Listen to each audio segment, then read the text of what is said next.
Communist സഹയാത്രികനായ പിതാവിൽ നിന്ന് ചെങ്കൊടിയുടെ ആവേശമുണർത്തുന്ന കഥകൾ കേട്ടാണ് അവൻ വളർന്നത്. പ്രത്യയശാസ്ത്രത്തിനു വേണ്ടി ജീവൻ ബലി കൊടുത്ത അനേകം ധീരസഖാക്കളുടെ ജീവിതം അവന് ആവേശമായി. അവർ അവന് മുന്നിൽ ഇതിഹാസ പുരുഷന്മാരായി. വർഷങ്ങൾക്ക് ശേഷം ചെങ്കൊടിയോടും കമ്മ്യൂണിസ്റ്റ് പ്രസ്ഥാനത്തോടും എന്നും മനസ്സിൽ ആദരവ് സൂക്ഷിച്ചിരുന്ന അവൻ വളർന്നപ്പോൾ അറിയപ്പെടുന്ന തിരക്കഥാകൃത്തായി. അയാൾ ചെറിയാൻ കൽപ്പകവാടി. ഒരു നല്ല കമ്മ്യൂണിസ്റ്റ് സിനിമയ്ക്ക് കഥ എഴുതാനുള്ള നിയോഗം തേടിയെത്തിയപ്പോൾ സ്വന്തം പിതാവ് വർഗീസ് വൈദ്യൻ്റെ ജീവിതം തന്നെ സിനിമയാക്കാൻ ചെറിയാൻ തീരുമാനിച്ചു. ആ കഥ തിയേറ്ററുകളിലെത്തിയപ്പോൾ അതിലെ കഥയും കഥാപാത്രങ്ങളും സാങ്കല്പികമല്ലെന്ന് മലയാളി തിരിച്ചറിഞ്ഞു. മലയാളിയുടെ ആ തിരിച്ചറിവ് പലരിലും അലോസരമുണ്ടാക്കി, പലരെയും അസ്വസ്ഥരാക്കി. ആ സിനിമയാണ് ലാൽ സലാം. വേണു നാഗവള്ളിയായിരുന്നു ചിത്രത്തിൻ്റെ സംവിധായകൻ. കമ്മ്യൂണിസ്റ്റ് പ്രസ്ഥാനം കേരളത്തിൽ വേരുറപ്പിക്കുന്നതിന് ഏറെക്കാലം ആത്മാർത്ഥമായി പ്രവർത്തിച്ചിട്ടും ഒടുവിൽ പ്രസ്ഥാനവും നേതാക്കളും തള്ളിപ്പറഞ്ഞ വർഗീസ് വൈദ്യൻ്റെ ജീവിതം. അതിൽ ഒരു ബോക്സ് ഓഫീസ് ഹിറ്റിന് വേണ്ട എല്ലാ ചേരുവകളും ഉണ്ടായിരുന്നു. എങ്കിലും പൂർണ്ണമായ ഒരു ജീവചരിത്രം എന്ന നിലയിൽ സിനിമയെ കാണേണ്ടതില്ലെന്ന് ചെറിയാൻ വർഷങ്ങൾക്കിപ്പുറം നയം വ്യക്തമാക്കിയിരുന്നു. മോഹൻലാൽ അവതരിപ്പിച്ച സഖാവ് നെട്ടൂർ സ്റ്റീഫനും മുരളി അവതരിപ്പിച്ച സഖാവ് DKയുമാണ് ലാൽ സലാമിൻ്റെ കേന്ദ്ര കഥാപാത്രങ്ങൾ. പാർട്ടിക്ക് കേരളത്തിൽ ശക്തമായ അടിത്തറയുണ്ടാക്കാൻ രണ്ടുപേരും കഠിനമായി പ്രവർത്തിക്കുന്നു. പല പീഡനങ്ങളും പോലീസ് മർദ്ദനങ്ങളുമൊക്കെ അനുഭവിക്കേണ്ടി വരുന്നു. ചെങ്കൊടിയോടുള്ള ആത്മാർത്ഥത പോലെ തന്നെ നെട്ടൂർ സ്റ്റീഫന്റെ മനസ്സിൽ അന്നമ്മ എന്ന പെൺകുട്ടിയോടുള്ള പ്രണയവും ശക്തമായിരുന്നു. സമ്പന്ന തറവാട്ടിലെ അംഗമായ അന്നമ്മ അവളുടെ വീട്ടുകാരുടെ എല്ലാ എതിർപ്പും തിരസ്കരിച്ച് സ്റ്റീഫനോടൊപ്പം ഇറങ്ങിപ്പോന്നു. പ്രണയവും പ്രത്യയശാസ്ത്രവും വിശ്വാസവും കൈകോർത്തു. പാർട്ടി സഹായത്തോടെ അവർ ഒരുമിച്ചു.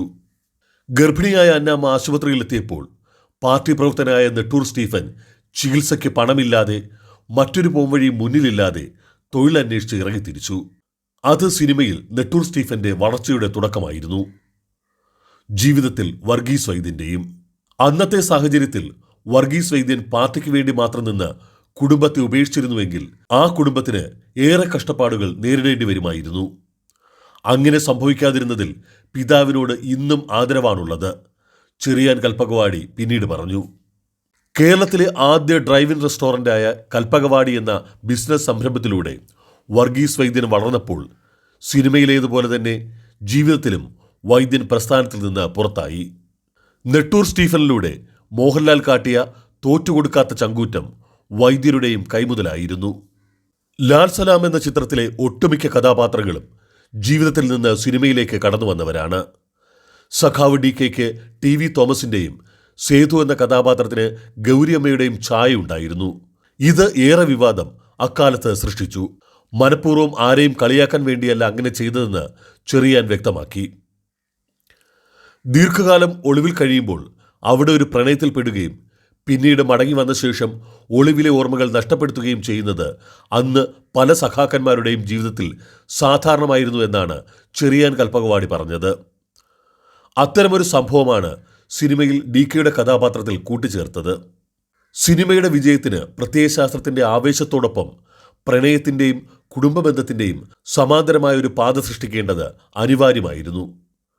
അതിനായി ജീവിതത്തിൽ നിന്ന് സ്വന്തം അച്ഛനമ്മമാരുടെ പ്രണയം തന്നെ സിനിമയിലേക്ക് അതേപടി ചെറിയാൻ പകർത്തി.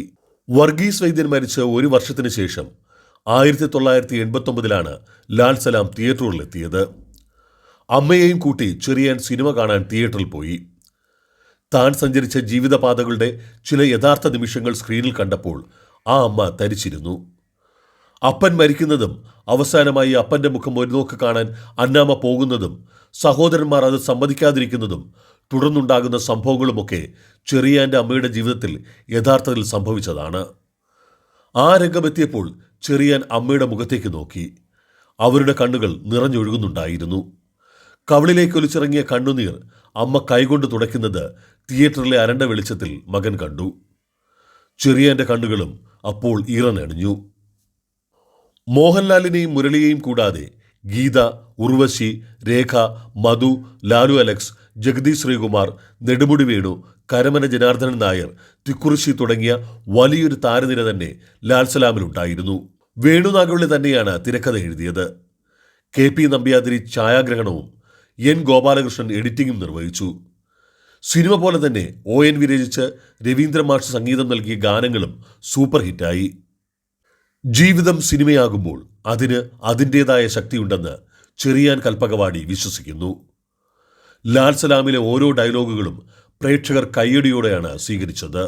വിപ്ലവ രാഷ്ട്രീയത്തിൻ്റെ ഒരു കാലഘട്ടത്തെ വരച്ച ചലച്ചിത്രമായിട്ടുകൂടി ലാൽ സലാമിന് ലഭിച്ചത് വൻ സ്വീകരണമായിരുന്നു.